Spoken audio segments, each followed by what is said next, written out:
საღამოშვიდობის მობრძანდით, დაბრძანდით, დიდი მადლობა გადაცემაში მონაწილეობისთვის. ჩვენ უკრაინას დაუბრუნდებით, რა თქმა უნდა, გადაცემის მსვლელობისას. მე წავუკითხე მაყურებელს მთელი დღის განმავლობაში, ისედაც უსმენდა, ასე ვთქვათ, ხელისუფლების განცხადებებს იმასთან დაკავშირებით, თუ რა ვითარება გვაქვს 8 მარტის შეთანხმებასთან დაკავშირებით.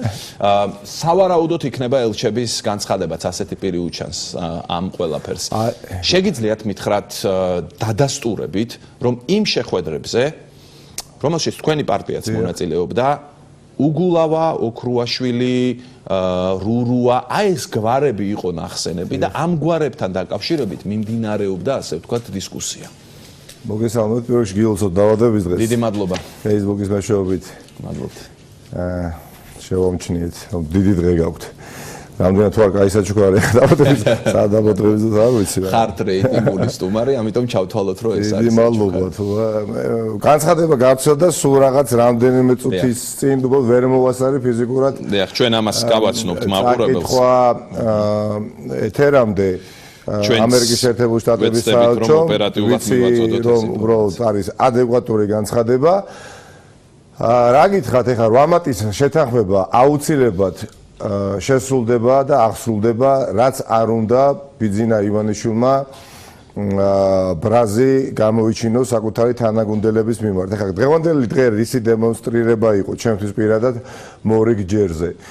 ბატონიკა, აი განცხადება, რომელიც თქვენ ახსენეთ, ეს მომაწოდეს უკვე ჩემმა პროდიუსერებმა და მოდი წავიკითხავ ამას თქვენთვისაც და მაყურებლებისთვისაც.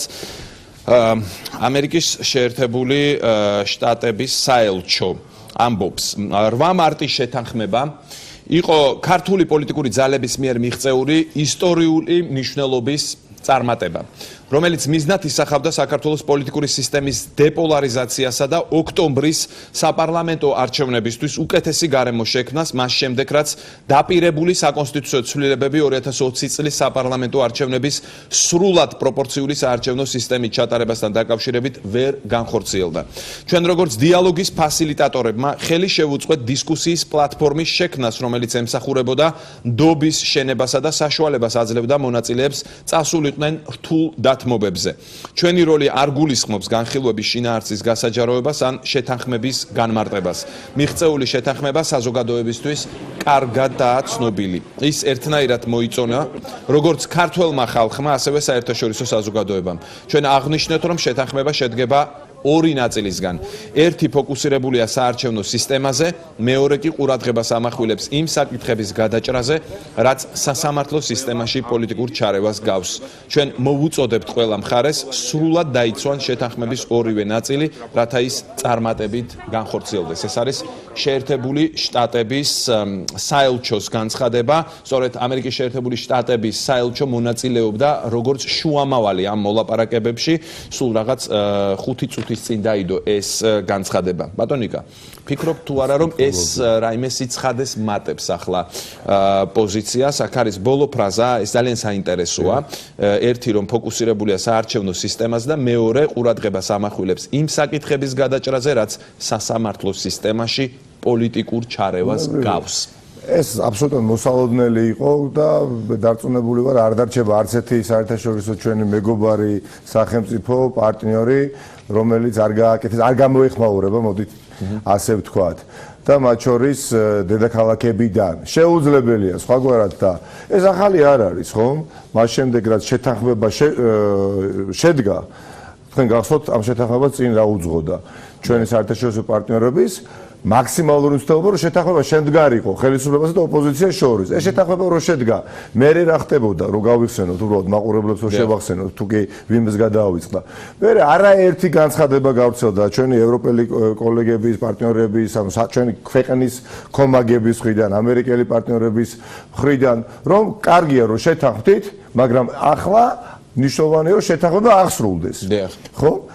და არ იყო ანუ ჩვეულებრივი ასე კატეგორიის ადამიანების მიერ გაკეთებული განცხადებები. მას შემდეგ რაც ირაკლი ოქრუაშვილის წინააღმდეგ გამოიტანეს აბსოლუტურად უსაფუძვლო საპატიმრო სასჯელი, ისიც გახსოვთ თქვენ, რომ გავრცელდა განცხადებები როგორც ევროკავშირის წარმომადგენლობის განცხადება საქართველოში, რომელიც უშუალოდ იყო ერთ-ერთი იმ ასე ვთქვათ, აქტორთაგან, ვინც ესწრებოდა უშუალოდ, ხო, მოლაპარაკებებს ხელისუფლებას და ოპოზიციას შორის, მაშინაც გაავრცელა ამერიკის შეერთებული შტატების საელჩო განცხადება კონგრესის საგარეო კომიტეტის თავმჯდომარემ და ახლა ისო დღეს ამერიკის შეერთებული შტატების საელჩო რამდენიმე საათში გამოეხმაურა ამ ასე ვთქვათ ენით აღუწერელ თავხედობას, ხო?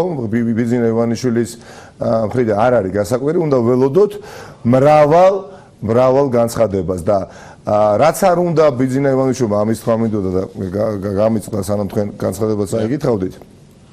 მაინც შესრულდება ეს შეთანხმება, აღსრულდება ეს შეთანხმება. უბრალოდ შესაძლებელია ამ რა თქმა უნდა გადაიწვიოს რამდენიმე თვით. ეხლა თუ ბიძინა ივანიშვილი თუ კი არ გამოუშვებს პოლიტიკურ პატიმრებს არჩევნებამდე, პოლიტიკური პატიმრები გამოვლენ არჩევნების შემდეგ.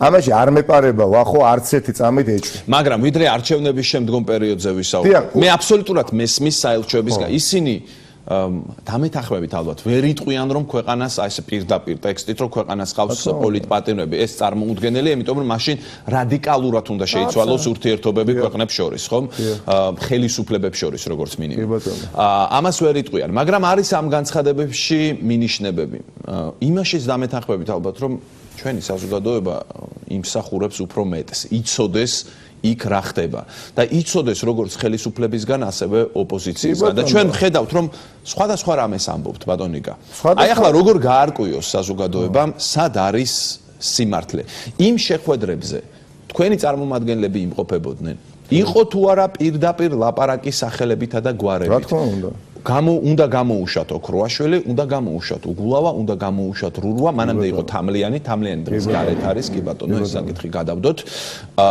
იყო თუ არა ეს პირობა დადებული? აი ესე პირდაპირ სახელებით და გვარებით დაადასტურეს თუ არა ელჩების თანდასწრებით ხელისუფლების ჯერით სანამ უშუალოდ ამ კითხვაზე პასუხს გავცემთ, რაც საინტერესოა და მადლობა ამ შეკითხვისთვის, უბრალოდ არ შემიძლია თავად ფაქტი არ აღვნიშნო რა, იკადრა დღეს თავაკვაძე პარლამენტის თავმჯდომარემ, ну, კარგით ვიყოთ კორექტულები და თქვა, თუმცა მე ვფიქრობ, რომ ყველაფერი პარლამენტის თავმჯდომარის გარდა, იმიტომ რომ უფრო მოსილებთ რეალურად არ არის აღჭურვილი. რაც სკოლის მოწაფეების ასე თქვა რანგში გაიყვანა ელჩები და უთხრა რომ აბა გამოდით ეხლა და თქვით და აღიარეთ რომ არაფერ მსგავსზე საუბარი არ ქონია პირველივე წუთიდან იყო ამაზე საუბარი. სხვადასხვა ფორმატებში იმართებოდა ხოლმე საუბრები. სხვადასხვა გახსოვთ ხომ ერთ-ერთი სასტუმროს შეხვედრების ასე ვთქვათ დარბაზში დგებოდა ეს შეხვედრები რამდენიმე რაუნდიანი, მე მას შემდეგ რაც პრაქტიკულად მოლაპარაკების მაგიდიდან გიგი უგულავა მეორედ დააპატიმრეს, ეს შეხვედრები შედგა უკვე რამდენიმეჯერ ელჩების სახლებში, ну სამუშაო რეზიდენციებში, არა? არაფორმალურ გარემოში, სადაც მედია არ ესწრებოდა, ხო, ბუნებრივია შეგით, არა. არ ყოფილა არცეთი შეხვედრა, სადაც მთავარი ღერძი არ ყოფილიყოს პოლიტიკური პატიმრების საკითხი. ანუ ორი კომპონენტისგან იყო შეთანხმება შემდგარი, ხო? ერთი, რაც ვიცით, საარჩევნო სისტემა, მაქსიმალურად დაახლოებული პროპორციულ საარჩევნო სისტემასთან და მეორე პოლიტიკური პატიმრების გათავისუფლება კონკრეტული სამი გვარი, რაც თქვენ ახსენეთ, უგულავა, რურვა, ოქროაშვილი. ეს არ დამალუა პირველივე დღიდანვე, ხო? ამაზე იყო საუბარი და თავად ტერმინი პოლიტიკური პატიმარი გადავდოთ. კი ბატონო, გადავდოთ პოლიტიკური პატიმარი კონკრეტული ადამიანების სახელით და გვარები, არათუ ნახსენები იყო, ამაზე იყო აგებული მთელი მოლაპარაკების პროცესი, ხო? ამიტომ ეხა ამ ფაქტს რა ამყარებს კიდევ რო გავახსენოთ საზოგადოებას, ეგ გახსოვთ ერთ-ერთი მონაწილე ამ შეხვედრისა, ქალბატონი ირმა ინაშვილი, რომელიც გამოვიდა და თქვენ დღეს გააშუქეთ.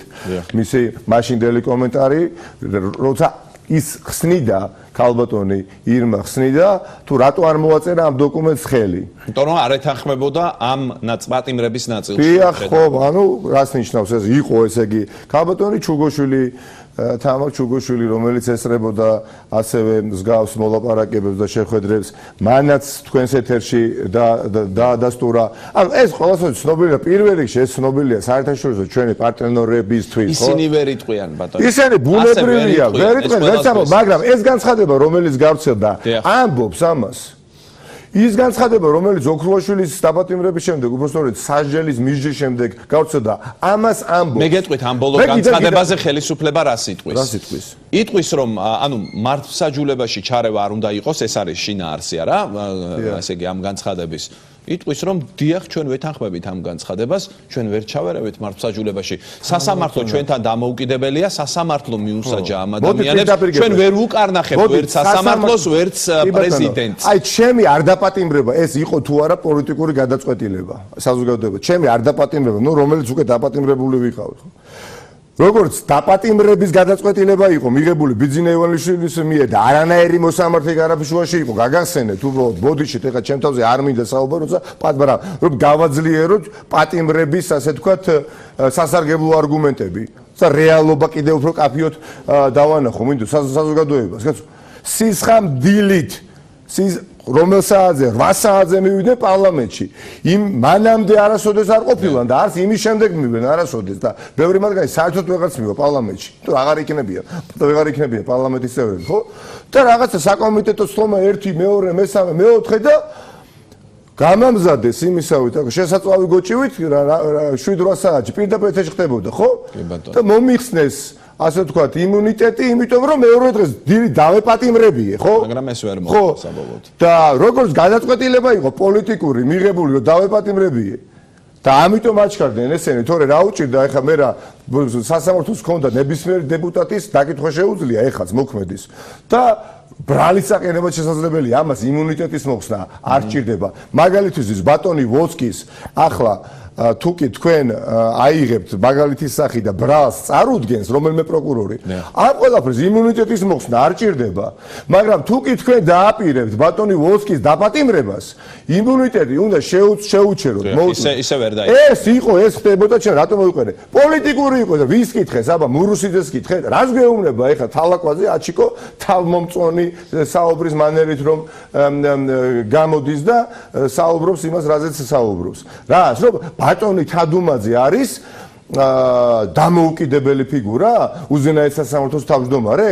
არა, ბატონი თადუმაძე არის ბიძინა ივანიშვილის მილიარდერი ადამიანის მომსახურე პერსონალი და იყო მაღალანაზღაურებადი იურისტი მის კარზე ეხლა არის უბრალოდ უზენაეს სასამართლოს თავმჯდომარე და ვინა შოთაძე არის დამოუკიდებელი თალაკვაზე ყველაფერი მესმის ძალიან კარგად მე მინდა თქვენ კი გესმით ძალიან კარგად მაგრამ მინდა მოსახლეობას გავახსენო აი ამ უღრმესი კრიზისში აღმოჩენის შემდეგ რასაც ქვია კორონავირუსი და გრძელდება ეს კრიზისი ამაზე ცალკე ვილაპარაკებთ ხელისუფლება რომ ამას არ აკეთებს მაგრამ გადაავიწყდა რაღაცა მნიშვნელოვანი ფაქტები ბევრს როგორც ვატყობ ხო რას გვეუბნება ხელისუფლება რომ თადუმაძე და შოთაძე არიან დამოუკიდებელი ადამიანები და ჩვენ როგორ გავკადრებთ იმას რომ შოთაძე და თადუმაძეს რაღაცა მითითება უნდა მივცეთ რომ აჭერინებთ და აპატიმრებინებთ ხალხს მითითებებს ხო აძლევთ მაგრამ გიგი უგულავაც, ირაკლი ოქრუაშვილის და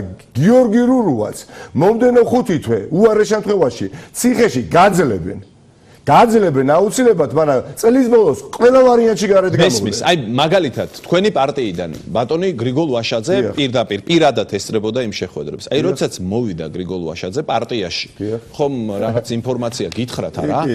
პირდაპირ იყო თუ არა ნათქვამი ქართულ ოცნებასთან, რომ უგულავას ოქრუაშვილს, რურუას გავუშვებთ ჩვენ ციხიდან და ამას ესწრებოდნენ ელჩები. აი ეს იყო თუ არა, აი ეს სცენა იყო თუ არა იმ შეხვედრებზე, გვარებით და სახელებით. ნამდვილად იყო და არა ერთ დღეს ჩვენ თავიდანვე სანამ შეთანხმება შედგებოდა ეს ერთი და მე შეთანხმების აღსრულებაზე რომ დავიწყეთ მუშაობა ჩვენი მეგობარი სახელმწიფოების ასე ვთქვათ დახმარებით მათი მცდელობით მოხდა ხო ეს ყველაფერი ყველა ეტაპზე საუბრობდით ორ მთავარ კომპონენტზე რა ერთი თუ არ იქნება მეორეც არ იქნება ერთი მეორესთან ჭიდოდ არის დაკავშირებული და ახლა რას ვამბობთ ახლა ვამბობთ რომ თუ კი პოლიტიკური პარტიები კი ბატონო კონკრეტული გვარებით ადამიანები არ იქნებიან ციხე და გათავისუფლებულები ხო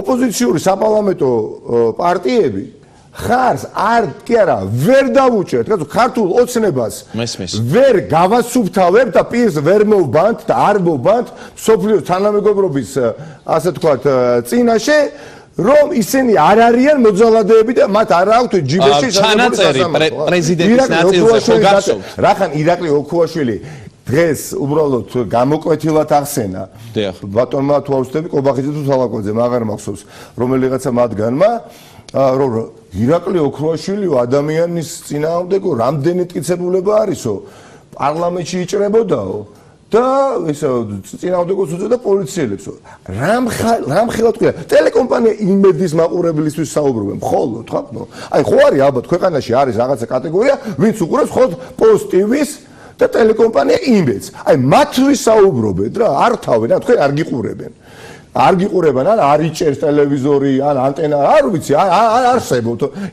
იმ ოთხკუთხედ იმაში ყუთში ხო და აბა ეხა ოდნავ ობიექტური ადამიანი კაცო ხო გვინახავს ასჯერ ირაკლი ოქრუაშვილი რის გამოზის ციხეში უბრალოდ ის არის დაასვეს ზურგზე თეთრ პერანგი ეცვა ადამიანს აი ესე დაადეს რაღაცა ბრიფინგი ბიუროკრატიული პროკურორული ხმით ბრიფინგი ჩაატარა ვიღაცამ ორთაჭალის შენობიდან და თქვა ირაკლი ოქრუაშვილი სიამოვნებაში არაფერი ბატონიკა აი გიფიქრიათ თუ არა აი მაშინ როცა ეს შეთანხმება გაფორმდა გიფიქრიათ თუ არა ეს შეიძლება მომხდარიყო კი ოპოზიციას ხომ არ მართებდა ცოტა უფრო მეტი გარანტია იმისთვის რომ ჯერ გამოეშვათ ეს ადამიანები და მერე დათანხმებოდით. ჩვენ გვინდა ფინიში სწორი არის წლის ბოლოს ოქტომბერი. ხა მესპის თქვენ ჟურნალისტებს ძანდებით და ბევრი კითხვა გაგიჩნდება, სხვასაც გაუჩნდება, რა გაძლევთ ამის თქვის საფუძველს ასეთი დარწმუნებით, რატომ გაქვთ ასეთი მყარი გარანტია? რატომ დათანხმდით? აი თქვენ სულ თუ მაშინვე ფიქრობდით რომ ეს არ შესრულდებოდა, ამ ფორმით რატო დათანხმდით? ყველაფერი ჯერეთიც იმიტომ რომ საერთაშორისო საზოგადოების გასხოვებით ქართული ოცნებისგან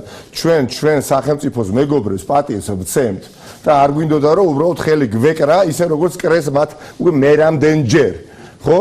და გვინდოდა ყველანაირად კონსენსუსი შემდგარიყო ამ სახელმწიფოსა და ქვეყნის სასარგებლოდ იდეალური არ იყო მაგრამ იდეალურად დაახლოებული იყო ხომ 77-73 ავიღეთ და თქვით რომ ჯანდაბას 120 მაგრამ საბოლოოდ შეიძლება ეს მიიღო ბევრად მაგრამ მაპატიეთ კიდევ ერთხელ საერთაშორისო საზოგადოება მოტყუებული და კიდევ ერთხელ თვალება ხელილი საქართველოს მოსახლეობის აბსოლუტური უმრავლესობა და ამ პირობებში ქართული ოცნება არჩევნებში წარმოდგენილი არის დამარცხებული უპირობოდ მე ამაში ეჭვი არ მეპარება მით უმეტეს როდესაც უკან დასახევი გზა ძალიან ბევრ 100,000 საქართველოს მოქალაქეს აქვს ჩახერგილი ხალხი არსებობს თქვენ ახლა ლაპარაკობთ რომ არჩევნებს მოიგებთ მაგრამ ჩვენ ჯერჯერობით გვაინტერესებს ამ ეტაპზე გვაინტერესებს რას აპირებთ? თქვენთვის მისაღებია 77-73? ხო არ არის მისაღები? ამ ბევრი პარტიისთვის არ არის მისაღები. ერთი წელი საზოგადოებამ ხომ ამისთვის იბრძოლა. ამ ქვეყნის დემოკრატიული მომავლისთვის ამ სახელმწიფოს ნათელი მომავლისთვის მნიშვნელოვანი იყო არის და იქნება აუცილებლად რაღაცა დღეს ეს აუცილებლად მოხდება რომ იყოს მაქსიმალურად სამართლიანი საარჩევნო სისტემა. მიეცი ერთი ხმა შევიდე ერთი კაცი. მიეცი 10 ხმა. ბატონიკა არა მიეცი 100 ხმა შევიდა 130 კაცი. მე მაინტერესებს თქვენ რის გაკეთებას აპირებთ ამ საარჩევნო მოდელთან დაკავშირებით. არ დარჩეს შტაბეშტილება შეიძლება დარჩეს ვიღაცა შტაბეშტილება რომ ეს საარჩევნო ძველი მოდელი რა ჯერ კიდევ მოქმედია 77-73-ზე ქართულ ოცნებასაც აწყობს და ნაციონალურ მოძრაობასაც. მე მაინტერესებს აი ეს შტაბეშტილება რომ არ დარჩეს, ანუ ბევრ პარტიას ოპოზიციაში არ აწყობს, იმიტომ რომ შეიძლება დარჩეს პარლამენტს მიღმა. თუ კი ძველი სისტემა და თქვენ არ დარჩებით. თქვენ არ დარჩებით პარლამენტს მიღმა, მაგრამ ბევრი შეიძლება დარჩეს. აი რას აპირებთ რომ ამ საარჩევნო სისტემის პირობებში, შეთანხმებულის პირობებში მიაღწიოთ არჩევნებს. ყველაფერს გავაკეთებთ რომ ძალიან მტკინველ მაწუხებში მოვაქციოთ უახლოეს დღეებში ქართული ოცნება როგორც ეროვნულ დონეზე, ასევე საერთაშორისო დონეზე. ძალიან მტკინველ, აი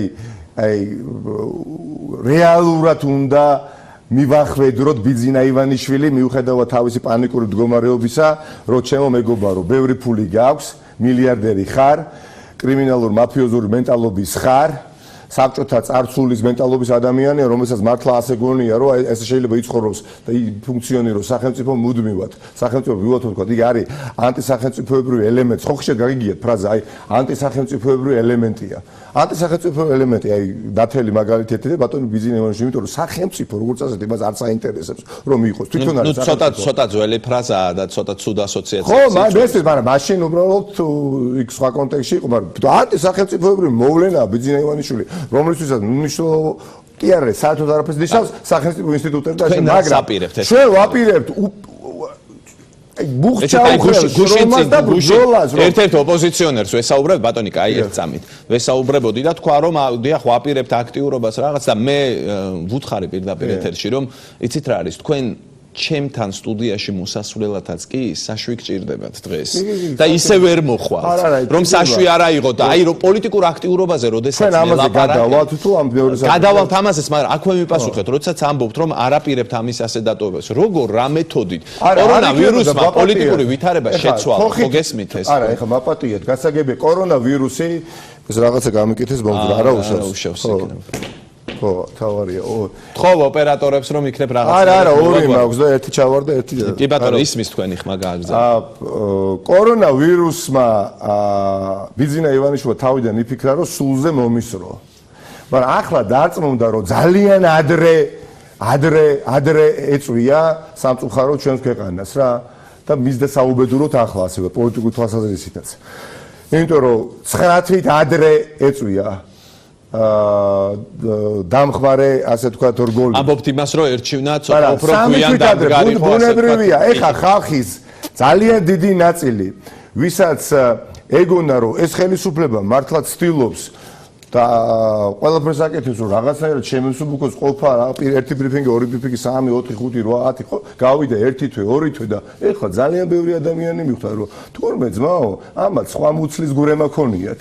ამ ქართული ოცნების ხელისუფლება სინამდვილეში ის კი არ აინტერესებს მე რაიმე სახით თავი გავიტანო თვითონ თვემდე და ეს ხალხი უკვე ხმამაღალ საუბრობს 9 საათამდე ხო დავდივართ გა 9 საათამდე მალე 9 საათის მერეც ვივლით და რაც შეეხება რა გეგმოთ გავაკეთეთ იმით ყველაფერს გავაკეთებთ აი რა არის ყველაფერს გავაკეთებთ ერთი მე მგონი არ არის უმნიშვნელო რომ განგაში ზარი შემოარტყას თემო საერთაშორისო საზოგადოებამ ჩვენი ოპოზიციური პარტიების კიდევ უფრო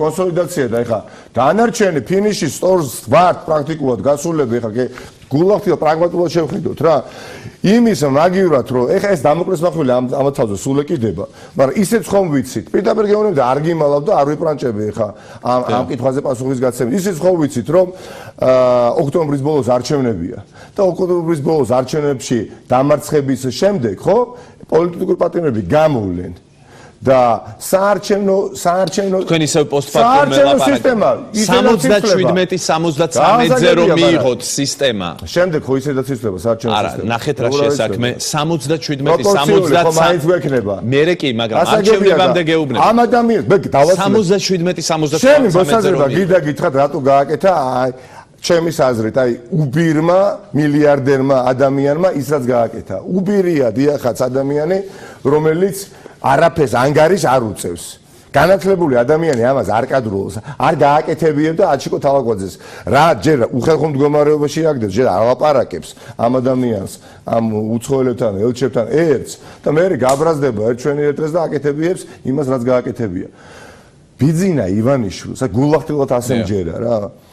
მართლა სჯერა და სამართლიანად სჯერა და გაბრაზებული არის და საღიგონი დაკარგა რომ უკრაინაში მიხეილ სააკაშვილის დანიშვნა ვერ მოხდებოდა იგივე ამერიკელი პარტნიორების ირიბი თანხმობის გარეშე მაინც და მათზე არის ხა გაბრაზებული. ანუ საერთაშორისო პარტნიორების გაბრაზებული არის. იქ უკრაინაში ელჩი შეიცვალა, ჩამოდის. აი, ეს ადამიანი ხო ჭორებით იმის გამოხმაურება ეს. აი, გაბრაზებული, აი, ამით მას იგი ფიქრობს, რომ რეალურად ეხა შური იძია ვიღაცაზე, რაღაცა აბსტრაქტულზე, ეფემერულზე. სინამდვილეში დიახაც გაბრაზებული არის ევროკავშირის ელჩზე, გაბრაზებული არის ამერიკის შეერთებული შტატების ელჩზე საქართველოში, გაბრაზებული არის ყველა პარტნიორზე, რომელიც ამ საქმეში იყო ქართული. რატო ვიცი?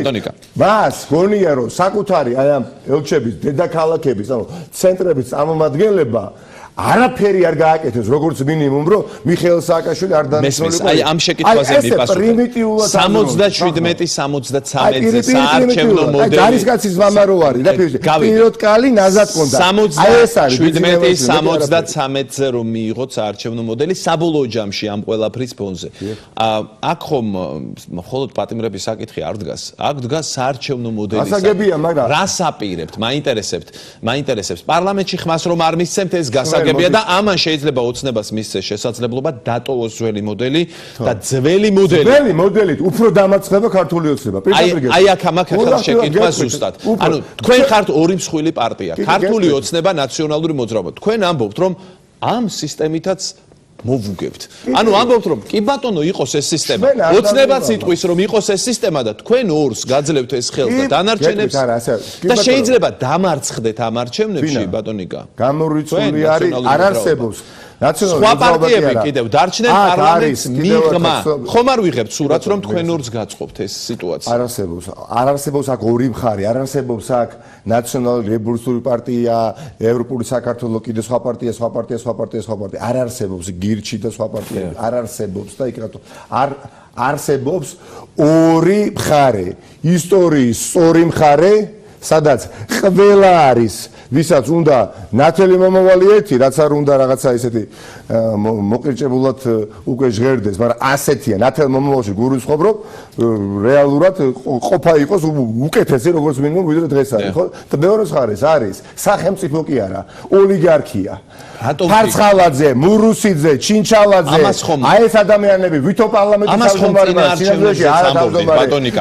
რატომ ფიქრობთ რომ იმ ძველი სისტემით ვერ მოგიგებთ ქართული ოცნება? თქვენ თავადვე ხომ ამბობდით რომ დიდ უპირატესობას აძლევთ. ქართული ოცნება კი არ წააგებს არჩევნებს, ქართული ოცნება თუ საარჩევნო სისტემას არ შეცვლის, წააგებს თავს. და ბევრჯერ თქმულა და იგივეს გავიმეორებ, იმიტომ რომ ჩემი წმენა არის ასეთი. ქართული ოცნება ფუნქციონირებასაც კი შეწყვეტს როგორც პოლიტიკური გაერთიანება. შეუძლებელი არის, იმიტომ რომ იდეისგან დაცლილია. თუ ეს მოხდა, მაშინ უნდა მოხვიდეთ თქვენ დიდი უპირატესობით, იმიტომ რომ ორ პარტიას აძლევს შანსს. ნაციონალური მოძრაობა არ აპირებს და 2018 წელსაც არ გასულა, ახლა უფრო ფართო თანამშრომლო ფორმატი შეიქმნება, ამაში ვარ ღრმად ასევე დარწმუნებული და ბიძინა ივანიშვილის პოლიტიკური გულის გასახეთქათაც მოხდება ეს ყველაფერი, იქნება დიახაც ყველა -1, ყველა -ფარცხალაძე, ყველა -შოთაძე, ყველა გოგაშვილი, ყველა აი ესეთი კორუმპირებული ადამიანები, სადაც ქვეყანაში აბსოლუტურ უმრავლესობას აცხოვრებენ უბედურებაში და სიღატაკეში და თვითონ რაღაცა კასტა ცხოვრობს ძალიან ბედნიერად. ანუ ცოტა ადამიანი ამ ქვეყანაში არის ბედნიერი, ისიც იმიტომ, რომ აბსოლუტურ უმრავლესობა არის უბედური. ანუ მათ ხარჯზე კიდევ ერთი განცხადება დაგვეწია და ასრულეთ. ეხ კიდევ ერთი განცხადება დაგვეწია, ეს არის ასე ვთქვათ, ევროკავშირის ელჩის პოზიციასაც მოვისმენთ. ეს არის საქართველოში პოლიტიკური დიალოგის ფასილიტატორების ერთობლივი განცხადება. მე მაყურებელს ვეთყვი, რომ წაგიკითხეთ ამერიკის საელჩოს განცხადება და ახლა ამასაც გიკითხავთ 8 მარტის შეთანხმება საქართველოს პოლიტიკური ძალების ისტორიული მიღწევა, რომელიც მიზნად ისახავდა საქართველოს პოლიტიკური სისტემის დეპოლარიზაციას და ოქტომბრის საპარლამენტო არჩევნებისთვის უკეთესი გარემოს შექმნას. მას შემდეგ, რაც არ იქნა მიღებული დაპირებული საკონსტიტუციო ცვლილებები 2020 წელს სრულ პროპორციულ საარჩევნო არჩევნებზე გადასასვლელად, საპარლამენტო არჩევნებზე გადასასვლელად, ჩვენ როგორც დიალოგის ფასილიტატორებმა ხელი შეუწყეთ ფორუმის შექმნას იმისთვის, რომ დამყარებულიყო ნდობა და მის მონაწილეებს რთულ კომპრომისებზე წასვლის შესაძლებლობა ჰქონოდათ. ამ დისკუსიების შინაარსის გასაჯაროება და შეთანხმების ინტერპრეტაცია არ არის ჩვენი როლი. დიალოგის შედეგად მიღწეული შეთანხმება საზოგადოებისთვის კარგად არის ცნობილი. ის დადებითად შეაფასა როგორც საქართველოს, ისე საერთაშორისო საზოგადოებამ. გვინდა აღვნიშნოთ, რომ ეს შეთანხმება შედგება ორი ნაწილისგან. ერთი საარჩევნო სისტემას შეეხება, მეორე კი სასამართლო სისტემაში შესაძლო პოლიტიკურ ჩარევაზე რეაგირებას. შეთანხმების წარმატებული განხორციელებისთვის მოვუწოდებთ ყველა მხარეს მისი ორივე შემადგენლის სულისკვეთება გაიზიარონ. ნუ გავს ძალიან, ანუ ერთობლივი პოზიცია ამოდი. ეს განცხადებები ის თელი ციკლი იქნება. განცხადებები დაეწევა და თუ გონს ვერ მოიყვანს ეს განცხადებები, ამის შემდეგ ქართველი ერის მაპატიეთ არ მინდა უხეში ყოველთვის ცდილობ ხოლმე რა ბოლო დროს განსაკუთრებით არ ვიყო გამოთქვებში უხეში, მაგრამ ნუ რასაც ვფიქრობ. ეს კარგია ცალსახად. არა, ხომ არა, ნახე რა უნდა თუ არ უნდა თქვა თუ განცხადებები რომელიც დაეწია თქვენ გადაცემას და დაეწევა ხვალინდელი, ზეგინდელი დღის განმავლობაში ქართული ოცნების არ ვიცი სხვა აქტივობებს, ხო?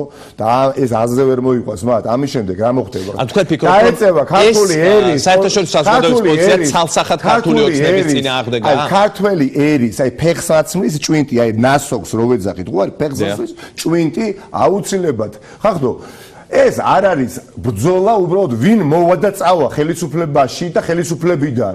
არ არის, არაპირებს ეს ადამიანი ჩვეულებრივად განსაკუთრებით იცი ვის აქვს ბევრი საბრძოლელი? აი ვინც ხელი შეუწყო და მე გასაგები 2012 წელს. ანუ ვერ შეაფასა სწორად რომ ბიძინა ივანიშვილი ის არის რაც არის დღეს. მეტად მე ვხედავ ასეთ ადამიანებს სხვანაირი мотиваცია რომ გამოასწოროს თავის შესაძლებლად. ეს ადამიანი არაპირებს სასვლას. არ აინტერესებს ამას არც დემოკრატიული პროცესი, არ აინტერესებს ამას არც კონსტიტუცია, არც პოლიტიკა. პოლიტიკა არ კეთდება. ჩვეულებრივი ჩაცუცქული ძველი ბიჭები ამარა ცოტა დრო დაგჭა და ბოლო შეკითხვა ამარა დარჩენილი ადამიანია. მის, აი ბოლო შეკითხვა. ამის სიმბოლო არის ფარცხალაძე და მეტამორფოზი. ეხლა მაპატიეთ არ შემიძლია თქვენ გააშუქეთ და ასევე. ეს სახელმწიფო ვაკაცო, იმითი რა ქვია, ფინანსურ პოლიციაში დააწინაურეს ადამიანი მაღალ თანამდებობაზე, რომელსაც აი ესე ქეში ფული გამოაქვს TBC ბანკიდან და გამოატანია ყოფილ მინის ყიფიანს, რომელიც პადუაში, სარდაფში, ბოდიში, სკამზე მიბმული ყავდათ და ფიზიკურად უსწორდებოდა. ეს ყველა ვიცით. და ეს ადამიანი თქვენ ამბობთ, რომ ამას უნდა რაღაცა დემოკრატიული პროცესი. არა. ბოლო შეკითხვა მაქვს. ცოტა დრო დაგვრჩა კორონავირუსს რაც შეეხება, ხო? აი ჩვენ კორონავირუსს აქვს ორი განზომილება ამ შემთხვევაში. ერთი არის ჯანდაცვის მიმართულებით და ეს საკითხები ერთმანეთზე გადაჯაჭვულია სხვა შორის და მეორე ეს უკავშირდება ეკონომიკურ მდგომარეობას. და აი მინდა რომ პოლიტიკურად განვაზოგადოთ ახლა ეს, ხო, აი კორონავირუსი გამოშექმნილი ვითარება. ეს არის უპირატესობა ხელისუფლებისთვის თუ ეს არის მძიმე დარტყმა ხელისუფლებისთვის საბოლოო ჯამში? ახლა უკვე არის სერიოზული დარტყმა, იმიტომ რომ აიბლანდნენ ტყუილებში. აიბლანდნენ ტყუილებში, მათ ეგონათ რომ გაყიდიდნენ თავი ტყუილს, მაგრამ არ გაიყიდა რა, უბრალოდ ის ტყუილი არ გაიყიდა. ვიღაცას ეგონა რომ ასფალტის საფარს ფხვნილით და ჩოთქით რო ხეხავს კალაძე და ამაში ფულს ხარჯავს და საწყალ დასუფთავის სამსახურის ადამიანებს საარჩევნო რეალურად კლიპისთვის ამუშავებს, ხო?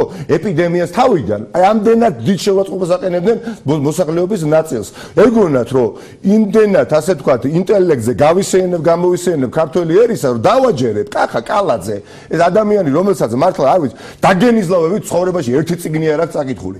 აი დაგენიზლავებით რომ კახა კალაძეს ორი კი არა ერთი წიგნი არ აქვს წაკითხული თავიდან ბოლომდე.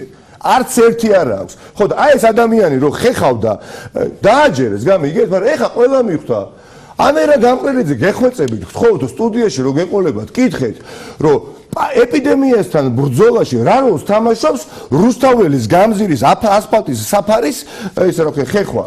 ამიტომ ეს გამეყოლება არ ვიცი მეყოლება თუ არა სიმართლე ერთხელ მყავდა და მე არ ვიცი მეყოლება თუ ხელების სავსავით საუბარი აღარ გამოუვა ბიძინა ივანიშვილს ქართველ ერთან და საერთაშორისო საზოგადოებად არ დაგვაუწყდეს ეს ყველაფერი 20 ივნისთან არის დაკავშირებული 20 ივნისთან არის და ეს მოქრუშული ადამიანი ბიძინა ივანიშვილი ეს მართლაც რაღაცა გახალთული გვინახავს მეორე ტურის დასაწყისში რომელიც ემუდარებოდა და ხელგამოღადრებით თხოვდა რომ მომეცით ხმაოდა ძალიან კარგად დავიმახსოვროთ რა ეს ადამიანი ბიძინა ივანიშვილი სცემს პატივს მხოლოდ და მხოლოდ ძალას ეს ძალა არის დღეს ხალხში ეშინია ხალხის რატომ უნდა ეშინოდეს ძალას როდესაც ახსენებთ როკი აღარ დამჭა მაგრამ იქნებ დამიკონკრეტოთ აი ძალას რა აქციებს აპირებთ თუ არ აპირებთ თუ ეს შეთანხმება არ შესრულდა ყველაფერი რაც კი მოემსახურება მოძალადე სახელმწიფოზე მიმტაცებელ ბიძინა ივანიშვილის ხელისუფლებიდან ჩამოშორებას, რომელიც ნახეთ აგერ რაჭაში რასაკეთებს ახდო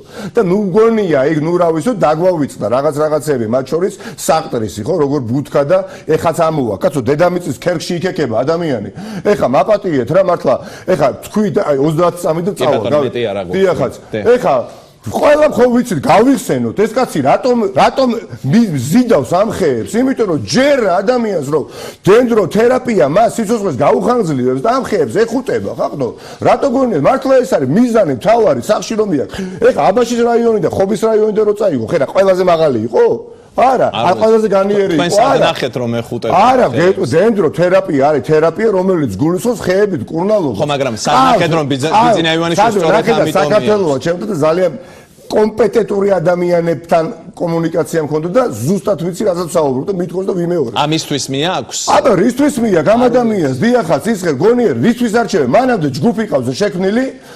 არჩევენ ამ თუ იმ ხეს, რომელიც რაღაცა განსაკუთრებული ენერგეტიკის მატარებელია და რომელიც მოეწონა არ ვიცი რაღაცა ხელსაწყოთი. ამიტომ თერმოსკრინინგი თავისებური დაარბენიებს უკვე ძალიან დიდი ხანია ოღონდ ხეებზე ზომავს. და მე მიაქვს და უნდათ რომ ამ ადამიანს რეალურად რასაც აკეთებს ვუყუროთ სამარაჯამოთ არ გამოვა დიდი მადლობა ნიკა მელიას ნაციონალური მოძრაობის პოლიტიკური საბჭოს თავმჯდომარეს ძალიან დიდი მადლობა გაცემაში ხელს ვერ ჩამოგართმევთ სოციალური დისტანცია უნდა დავიცვათ